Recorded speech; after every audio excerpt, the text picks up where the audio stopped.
कि जब हमारी कथा चल रही हो और नमाज और अजान की आवाज आए तो अपनी कथा रोक दो।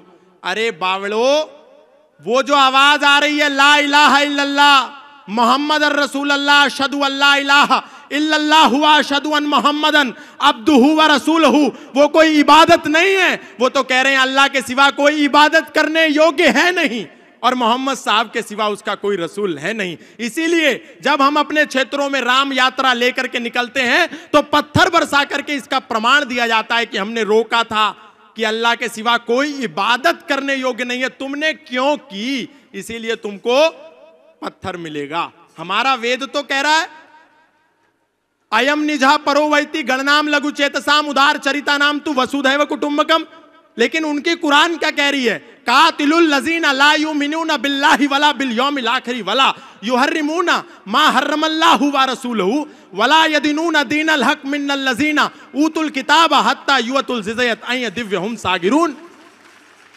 अपनी गीता का पता नहीं, लेकिन कह रहे हैं अरे कुरान भी तो परमात्मा की ओर ले जा रही है। अरे वो तो आपको मानव को मानवता का शत्रु बना रही है। और अभी फादर का जो खेल चल रहा है, हालेलुया, बस एक करा और किसी को भी लिटा दिया। ये सब झूठ ढोंग आडंबर पाखंड, सनातनियों को कहीं जाने की जरूरत नहीं है। आप बालाजी की शरण में आओ, राम जी के शरण में आओ, कृष्ण की शरण में आओ, और आप जिसको पिता परमेश्वर कह करके ईसा मसीह को मुक्तिदाता मान करके बैठ गए हो, वो कोई मुक्तिदाता नहीं है। बाइबल का मैथ्यू 10 स्टेटमेंट नंबर 34, 35, 36 जाकर के पढ़ लेना। वो ईसा मसीह कह रहा है, do not suppose that I have come to bring peace to the earth, I did not come to bring peace but a sword, I have come to turn a man against his father, a daughter against her mother and daughter-in-law against her mother-in-law. Man's enemy will be the member of his own household. ये मत समझो कि मैं इस धरती पर शांति का पैगाम लेकर के आया हूं, मैं तो इस धरती पर तलवार का आह्वान लेकर के आया हूं, ताकि एक ही घर में एक बेटा अपने पिता का शत्रु हो जाए, एक बेटी अपनी मां की शत्रु हो जाए, एक पुत्र वधू अपनी सास की शत्रु हो जाए, और हम उसको मुक्तिदाता कह रहे हैं। अगर मुक्तिदाता कोई है तो वो मर्यादा पुरुषोत्तम श्री राम है, योगेश्वर श्री कृष्ण है, बजरंगबली हनुमान है। हमको उनकी शरण में आना है, कोई जरूरत नहीं है कहीं जाने के लिए। पूज्य महाराज श्री ने जो शंखनाद किया है, आप सब यहां से एक संकल्प लेकर के जाएं कि जो गुरुदेव भगवान ने एक संकल्प लिया है सनातनियों की यात्रा को निकाल करके पिछड़े और बिछड़ों को गले लगाने का, आप सब तन मन और धन से उसमें पूर्ण सहयोग करेंगे। एक बार एक नगर में बाढ़ आ गई, और जब बाढ़ का पानी धीरे धीरे बढ़ने लगा तो वहां पर जो लोग रहते थे वो अपनी जान को बचाने के लिए, अपने प्राणों की रक्षा करने के लिए उस नगर से दूर जाने लगे। जब वो दूर जाने लगे तो एक पंडित जी थे जो दूर नहीं गए उस नगर को छोड़ करके। तो वहां के लोगों ने उनसे कहा कि पंडित जी, अब यहां पर रहना खतरे के निशान के बराबर है, आप यहां पर मत रहिए। हम सब अपनी जान की रक्षा करने के लिए, अपने प्राण को बचाने के लिए यहां से पलायन कर रहे हैं। आप भी यदि जीवित रहना चाहते हैं, सुरक्षित रहना चाहते हैं, तो इस स्थान से हमारे साथ नाव के माध्यम से पलायन कर जाएं। तो पंडित जी ने कहा, उस पुरोहित जी ने कहा कि अरे तुम बेवकूफ हो, पागल हो गए हो, मैं दिन रात भगवान की पूजा करता हूं, आराधना करता हूं, मेरी रक्षा तो स्वयं भगवान करेंगे, मुझे यहां से जाने की आवश्यकता नहीं है, तुम जाओ। वो लोग वहां से चले गए। थोड़ी देर के बाद सूचना मिली कि जो जल था, जल का स्तर गर्दन तक आ गया। तो लोगों को पंडित जी की बहुत चिंता होने लगी और उन्होंने कहा कि पंडित जी को बचाना होगा, अब उनका बचना मुश्किल नहीं है। दोबारा नाव से लोग गए, पंडित जी से आग्रह किया, पुरोहित जी से कि चलिए, अब तो बचना नामुमकिन है, पानी गले तक आ गया है, अब यदि नहीं गए तो मृत्यु हो जाएगी। पंडित जी ने धुतकार दिया और बोला कि अभी तुम बेवकूफ हो, मैंने तुमको मना कर दिया था, स्वयं भगवान मेरी रक्षा करेगा, मुझे जरूरत नहीं है तुम लोगों की, यहां से दफा हो जाओ, भाग जाओ। और वो लोग फिर वापस चले गए। अचानक से सूचना मिली कि पंडित जी अब चोटी पर चढ़ गए मंदिर की, और पानी जो है पूरा चोटी तक पहुंच गया है। तो लोगों को पुनः चिंता हुई अपने पुरोहित जी की, और उन्होंने पुनः प्रशासन से कहा कि हमारे पंडित जी वहां फंस गए हैं, आप जाकर के कृपया उनको बचाइए। प्रशासन हेलीकॉप्टर लेकर के गया और सीधा मंदिर की चोटी पर ले जाकर के हेलीकॉप्टर खड़ा कर दिया और पंडित जी से कहा हम यहां से सीढ़ी लटका रहे हैं, आप कृपया करके चलिए, नहीं तो आपका बचना मुश्किल हो जाएगा। और पंडित जी ने कहा अरे तुम बेवकूफ हो, मैं त्रिकाल संध्या करता हूं, भगवान को भोग लगाता हूं, उनकी आरती करता हूं, भगवान स्वयं आकर के मुझको बचाएंगे, मुझे तुम्हारे जैसे लोगों की कोई आवश्यकता नहीं है। और प्रशासन को भी वहां से विदा कर दिया। अब जब पानी मंदिर की नींव में घुसा तो मंदिर नीचे गिर गया और पंडित जी भी नीचे गिर गए और उनकी मृत्यु हो गई। मृत्यु होने के बाद जब पंडित जी परमात्मा के सामने जाकर के प्रस्तुत हुए तो बड़ी शिकायत करी और बोला कि हे परमात्मा, हे भगवान, हे ईश्वर, मैं रोज तेरा ध्यान करता था, तुझे भोग लगाता था, तुझे नहलाता था, तेरी आकर के ब्रह्म मुहूर्त में संध्या, उपासना, आरती, आराधना, साधना करता था, लेकिन जब मेरी मृत्यु आई तो तूने मुझे बचाया नहीं, मेरे को आशा थी अब ये लोगों को जो तुझ पे विश्वास करते थे विश्वास उठ जाएगा, अब तुम्हारी पूजा कोई नहीं करेगा। तो परमपिता परमात्मा हंसे और कहा अरे मूर्ख, मैंने एक बार नहीं, दो बार नहीं, 3-3 बार लोगों को तेरी रक्षा के लिए भेजा, लेकिन तूने उनको स्वीकार नहीं किया और अब मुझको गाली देता है। इस बात को कहने का तात्पर्य क्या है? आज हम सभी सनातन धर्मी किसी अवतार की प्रतीक्षा कर रहे हैं कि कोई अवतार आएगा, हम लोगों को बचाएगा। आप सोच करके देखिए, योगेश्वर भगवान श्री कृष्ण आए, अर्जुन का मार्गदर्शन किया और उसको कहा शस्त्र उठाओ, हतो वा प्राप्स्यसि स्वर्गम जीतवा वा भोक्ष्यसे महीम तस्माद् उत्तिष्ठ कौन्तेय युद्धाय कृत निश्चया। अर्जुन भी भाईचारा निभाना चाहता था अधर्मियों और विधर्मियों के साथ, लेकिन भगवान ने कहा मानवतावादी लोगों के साथ भाईचारा निभाया जाता है, इसीलिए मैं तेरे लिए शस्त्र नहीं उठाऊंगा, शस्त्र तुझे उठाना है, इनसे लड़। लेकिन जब भगवान श्री कृष्ण थे, हम थोड़ी देर के लिए जागे और पुनः सो गए। भगवान राम आए, हमको जगाया, हम थोड़ी देर के लिए जागे, पुनः सो गए। चैतन्य महाप्रभु आए, हमको जगाया, थोड़ी देर के लिए जागे, पुनः सो गए। दत्तात्रेय भगवान आए, हम थोड़ी देर के लिए जागे, पुनः सो गए। शंकराचार्य आए, हमको जगाया, हम थोड़ी देर के लिए जागे, हम पुनः सो गए। महर्षि दयानंद आए, हमको जगाया, हम थोड़ी देर के लिए जागे, पुनः सो गए। लेकिन आज पूज्य श्रद्धेय स्वामी बागेश्वर बाबा जी, आचार्य धीरेन्द्र कृष्ण शास्त्री जी, हम सभी सनातन धर्मियों को जगाने के लिए आए हैं। हम जागते हैं और सो जाते हैं। महाराज श्री का एक ही संकल्प है कि सनातनी सनातनी भाई भाई, जातिवाद की खत्म लड़ाई। हम लोगों के बीच में ये जो छुआछूत नाम का विष आ गया है, ये जो ऊंच नीच का जहर आ गया है, ये जो तिरस्कार का भाव आ गया है, एक दूसरे को जब दूर हटाने का भाव है, इसको समाप्त करके हम सब सनातनी एक हो जाएं, एक हो जाएं। पूज्य बाबा जी का संदेश अब यात्रा के रूप में हम सबको आगामी दिवसों में देखने को मिलेगा। महाराज श्री का एक ही संकल्प है, एक ही संदेश है कि हम सबको गले से लगाना है। यदि सनातन को बचाना चाहते हैं तो बाबा जी के कार्य के अनुसार, कृतार्थ कर्म के अनुसार 3 बिंदुओं पर हम सभी सनातन धर्मियों को काम करना है। गले लगाना है अपने भाइयों को, बिछड़े और पिछड़े भाइयों को गले लगाइए, नंबर 1। नंबर 2, अपना परिवार बढ़ाइए, और नंबर 3, व्यापार बचाइए। आज पहले एक नारा होता था, हम दो हमारे दो, अब है शेर का बच्चा एक ही अच्छा। और आजकल हमारे सनातनियों के दिमाग में दिवाला घुस गया और कह रहे हैं बच्चा ना बच्ची और नींद आए अच्छी, और वो कह रहे हैं हम 5 हमारे 75, सबके हाथ में ईंट और पत्थर।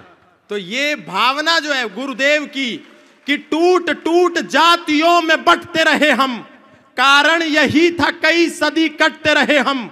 बोलूंगा आज सत्य महारथी की तरह, दिनकर ने लिखी उसी रश्मि रथी की तरह। बातें कहूंगा सच्ची, कोई शोक मान ले, चाहे बुराई आज तीनों लोक मान ले। जन्मा हूं इस धरा पे इसी मर्म के लिए मरना पड़े तो मरूं वेद धर्म के लिए। अरे भूमि थी आर्यावर्त की विधान नहीं था, अफगान पाक बंगला ईरान नहीं था। गद्दार कोई है तो वो गद्दार हम ही हैं, ये हश्र जो हुआ है जिम्मेदार हम ही हैं। पहले तो टूट टूट रियासत में कट गए, अब दौर यह आया तो सियासत में बट गए। अरे बने मियां मिट्ठू और महान हो गए, छोटा सा पद मिला तो हम सुल्तान हो गए। स्वयं राम कृष्ण की जागीर हो गए, कभी जाट बनिया अहीर हो गए। ठाकुर बने बने हम ही कुम्हार बने हैं, कुर्मी कछार और हम लुहार बने हैं। जैन अग्रवाल और वर्मा हो गए, ब्राह्मण बने कभी तो विश्वकर्मा हो गए। गर्व से गुजर हुए अनुरागी हुए हैं, वाल्मीकि दलित और त्यागी हुए हैं। धर्म की दिशा में अवरोध हो गए, हम ही लोधी लोधे और लोध हो गए। शान बढ़ाने को हम ही लोभी हुए हैं, खतनी खटीक और हम ही धोबी हुए हैं। झींवर बने हरिजन बने अनिरुद्ध बने हैं, पंजाबी हुए और हम ही बुद्ध बने हैं। अरे सबके सिरों पे ताज गर जाति का सजेगा, सबके सिरों पे ताज गर जाति का सजेगा। मुझको बताओ देश फिर ये कैसे बचेगा। खून के प्यासों को हम स्वीकारते रहे, खून के प्यासों को हम स्वीकारते रहे। मेहनत जिन्होंने की उन्हें दुत्कारते रहे। अरे कह दो कि कोई फूट प्रतिवाद नहीं है, कह दो कि कोई फूट प्रतिवाद नहीं है। मेरे धर्म में कोई जातिवाद नहीं है, कह दो कि यहां कोई, कह दो कि यहां कोई छुआछूत नहीं है। सनातन में कोई भी यहां अछूत नहीं है। अरे वेदों की परंपरा को निभाओ तो सही, मिलकर सभी भगवा के नीचे आओ तो सही। इसलिए मैं बहुत अधिक नहीं कहूंगा। पूज्य महाराज श्री का जो संकल्प है, जिसके लिए पूज्य महाराज श्री दिन रात बिना सोए, बिना अपने बारे में सोचे दिन को जागते हैं, सोने का भी समय नहीं मिलता, रातों को जागते हैं। एक हूक सी दिल में उठती है, एक दर्द जिगर में होता है। और गुरुदेव रात को उठकर रोते हैं जब सारा आलम सोता है। तो ये जो गुरुदेव की पीड़ा है, हम सबको, अपने भाइयों को गले से लगाने वाली जो पीड़ा है, ये हमको सहन महसूस करके इस पीड़ा से निकाल करके अपने लोगों को, उनको गले से लगाना होगा। अंत में एक ही बात कहूंगा बहुत सारे लोगों को, पूज्य महाराज श्री, आपने जब सनातन धर्म का विगुल बजाया और आपने जब सबसे पहले कथा के पंडाल में लोगों को यह संदेश दिया कि यदि हम सनातन धर्म को बचाना चाहते हैं तो हमको चादर और फादर से बचकर रहना होगा, तब देश के प्रत्येक कथा पंडाल से यह आवाज आने लगी जिसको पूज्य महाराज श्री ने शुरू किया था। नहीं तो हम सोचते थे सारे धर्म एक ही तो हैं। ये कुरान जिस रास्ते पर लेकर के जाएगी, ये बाइबल उस रास्ते पर लेकर के जाएगी जहां भगवत गीता लेकर के जा रही है। हम लोग कभी भगवत गीता नहीं पढ़ते और गारंटी कुरान की लेते हैं। हम लोग कभी वेद नहीं उठा करके देखते और दावा बाइबल का करते हैं, जबकि यदि हम पढ़ें तो हमको पता चलेगा कि हमारा वेद तो कहता है संग छद्वम संवदध्वम संवो मनांसि जानताम देवा भागम यथा पूर्वे संजानानाम उपासते। हमारा वेद कहता है सर्वे भवन्तु सुखिनः सर्वे सन्तु निरामया सर्वे भद्राणि पश्यन्तु मा कश्चित् दुःख भाग भवेत्। लेकिन एक समय था जब कथाओं के पंडाल से आवाज आती थी कि हम राम राम बोलते हैं तो हमारे मुंह से अली मौला निकलता है। लेकिन जब पूज्य महाराज श्री ने रोका टोका तो देश का कोई भी व्यक्ति व्यासपीठ से बैठ करके अल्लाहू अकबर नहीं गाता। नहीं तो कितने लोग ऐसे थे कहते थे, ये हाथ उठा करके बोलिए, बोलिए सत्य सनातन वैदिक धर्म की, अधर्म का प्राणियों में विश्व का। बोलो सियावर रामचंद्र की, पवन पुत्र हनुमान की। शंकर जी की पिंडी पर ही इसने पैर रखा और घंटा खोलने लगा। नीचे से शंकर जी प्रकट हो गए, मांग वरदान। हाँ मांग। इसका दिमाग खराब, लगा के पकड़े गए पकड़े गए पकड़े गए। कौन है कौन है? अरे जिसके ऊपर टंगे हो हम वही है। इसने कहा बड़े गजब के हो, नीचे से बोल रहे वो बात तो ठीक है, लेकिन हमें एक बात समझ में नहीं आई कि आप प्रसन्न क्यों हम पे भय? भगवान शंकर बोले हमने आज तक बड़े बड़े भक्त देखे, किसी ने बिल्वपत्र चढ़ाया, किसी ने धतूरा फल चढ़ाया, किसी ने नारियल चढ़ाया, रावण ने अपना सिर चढ़ाया, पहली बार ऐसा भक्त आया कि अपने आप ही हमारे ऊपर चढ़ गया है।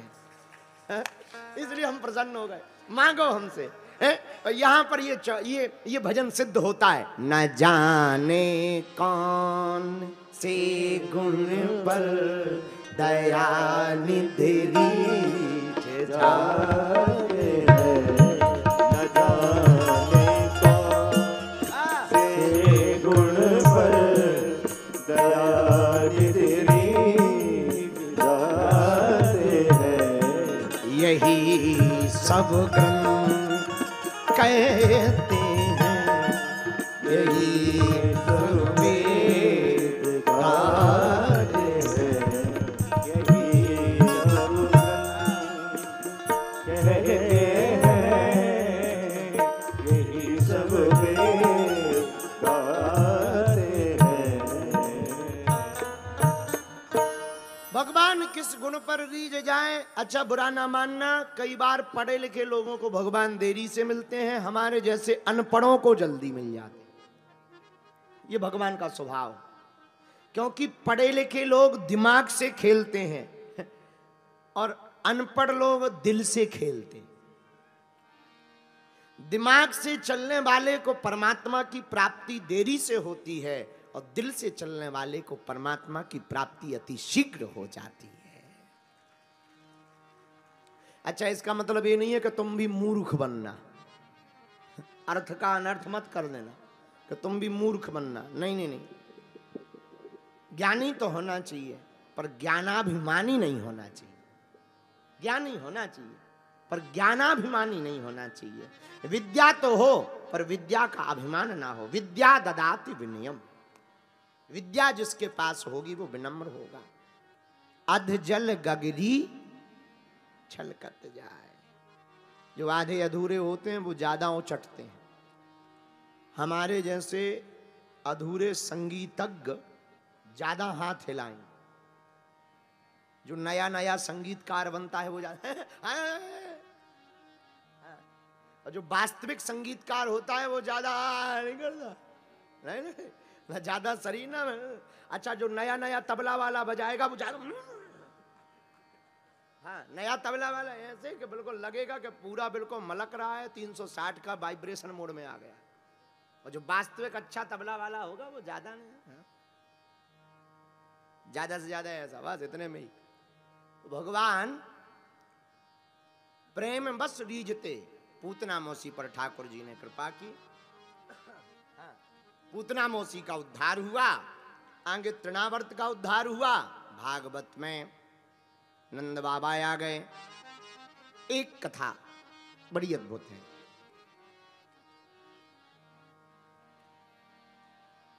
बहुत दिन हो गए, एक दिन गर्गाचार्य जी घर आए। नंद बाबा ने हाथ जोड़ के कहा महाराज आप बहुत अच्छे आए, आपकी बड़ी कृपा पर एक टेंशन है। क्या? जब से बालक हुआ है एक ना एक झंझट आ रहा है, जरा ग्रह तो देखो नक्षत्र ठीक है कि नहीं। तो गर्गाचार्य जी ने कहा बताओ तुम्हारे बालक का नाम क्या है? अरे महाराज नाम तो हम रख ही नहीं पाए, इतने दिन हो गए। आप ठीक आ गए, अब आप ही नाम रख दो। आप आई गए। नहीं नहीं हम नहीं रख सकते, गर्गाचार्य जी ने कहा। बोले क्यों? आप क्यों नहीं रख सकते? यदूना हम चार्य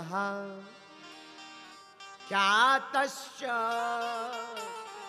भुवि सर्वतः सुतं मया संस्कृतं ते मन्यते देवकी सुतम। हम यदुवंशियों के आचार्य हैं। राजा कंस को पता लगेगा वो तुम्हारे बालक को मार डालेगा, क्योंकि हम यदुवंशियों के आचार हैं, इसलिए तुम्हारे बालक का हम नामकरण संस्कार नहीं कर सकते हैं। तो नंद बाबा ने कहा महाराज अकेले में कर दो, हम काऊ को नहीं बताएंगे, चुपके से कर दो, पर आप आ गए हो कर दो, गौशाला में कर दो। ठीक है, गौशाला में महाराज जी की लगा दी आसनी, पीछे से रोहिणी और यशोदा को कहा जाओ अपने अपने लाला को लेकर के जाओ, नामकरण करवा करके आओ। यशोदा मैया रोहिणी मैया अपने अपने लाला को लेके गई। यशोदा मैया ने रास्ते में कहा अरे बहना, हमने जा पंडित को बड़ो नाम सुनो कि बड़ो जानकार है, पर कैसे पतो लगे कि जानकार है? तो एक काम करो। बोले क्या? बोले तुम अपनो लाला मोह दे दो, मोरो लाला तुम ले लो। अगर बढ़िया वाला पंडित होगा तो पहचान जाएगा कौन किसका लाला है, और पोंगा पंडित होगा तो कछु ना जानेगा। अब दोनों माताओं ने अदला बदली कर ली, अपने अपने लालन की गईं। जहां गर्गाचार्य जी विराजमान थे प्रणाम करके वहीं बैठ गईं। और जैसे ही बैठी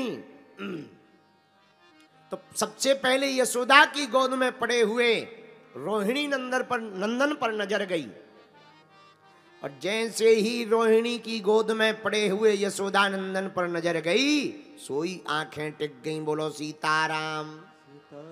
अब पलक झपके ना महात्मा जी कुछ बोले, ठाकुर जी की रूप रस सुधा का आनंद ले रहे। आहा, क्या मधुर मधुर सा मुस्कुराता हुआ चेहरा है, क्या श्याम सुंदर शरीर है, बड़ी प्यारी सी अलकावलियां हैं।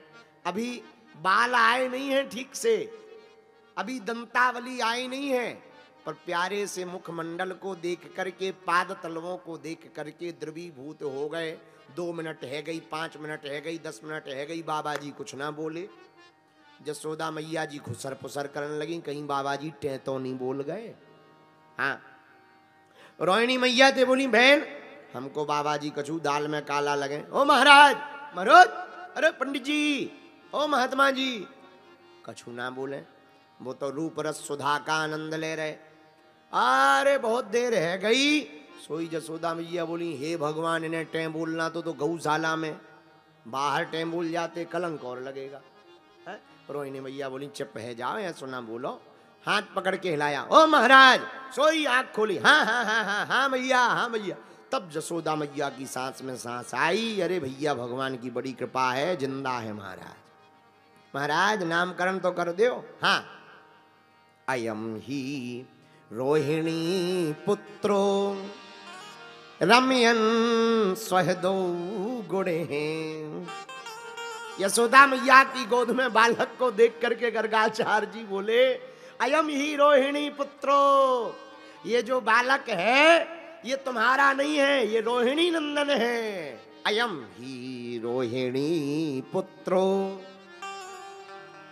दोनों माताएं आपस में आंखों में बात करके बोली पंडित पहुंचा हुआ है, पोंगा पंडित नहीं है, पहचान गया कौन किसका लाला है। मैया ये रोहिणी का लाला है, इसके नाम का क्या बताएं? महाराज बताओ, अब आप ही बताओ, बढ़िया नाम रखना। देखो हाँ हाँ हाँ सुनो, इसका नाम आख्यास्यते राम इति बलाधिक्याद बलम विदुः। माँ इसकी भुजाओं में बड़ा बल होगा, इसलिए लोग इनको बलराम पुकारेंगे। बोलो दाऊ भैया की जय हो। अब रोहिणी मैया की गोद में ठाकुर जी पे नजर गई। महाराज इनका नाम और बताओ। मैया जा लाला के तो 1000 नाम है, कौन सो बता दे। महाराज मोह 1000 नाम नहीं, एक नाम बताओ। बहुनी संति नामानी रूपाणी चासुतस्य ते गुण कर्मानुरूपाणी तान्यम वेदनो जनः। मैया तेरे लाला को सब संत अलग अलग नाम से पुकारेंगे, कोई बनवारी कहेगा, कोई चितचोर कहेगा, कोई माखन चोर कहेगा, कोई मुरलीधर कहेगा, कोई कन्हैया कहेगा, कोई बंसी वाला कहेगा, कोई सामरिया कहेगा, कोई गिरधारी कहेगा, कोई ब्रजवासी कहेगा, कोई ब्रजनंदन कहेगा, कोई कान्हा कहेगा, कोई कन्हुआ कहेगा, कोई कृष्णा कहेगा, कोई गोविंद कहेगा, कोई गोपाला कहेगा, कोई चक्र सुदर्शनधारी कहेगा, कोई द्वारकाधीश कहेगा, कोई नंद नंदन कहेगा, कोई यशोदा नंदन कहेगा, तो कोई देवकी नंदन कहेगा। अनेक नाम है, बहुनी संति नामानी। महाराज इतनी लंबी लिस्ट पकड़ा दी तुमने, एक नाम नहीं धरा दे बढ़िया से, एक धर दो बढ़िया से। ये बहुत लंबे में नहीं हमें पढ़ना, माथा पच्ची। अच्छा मैया, कर्षयति कृष्ण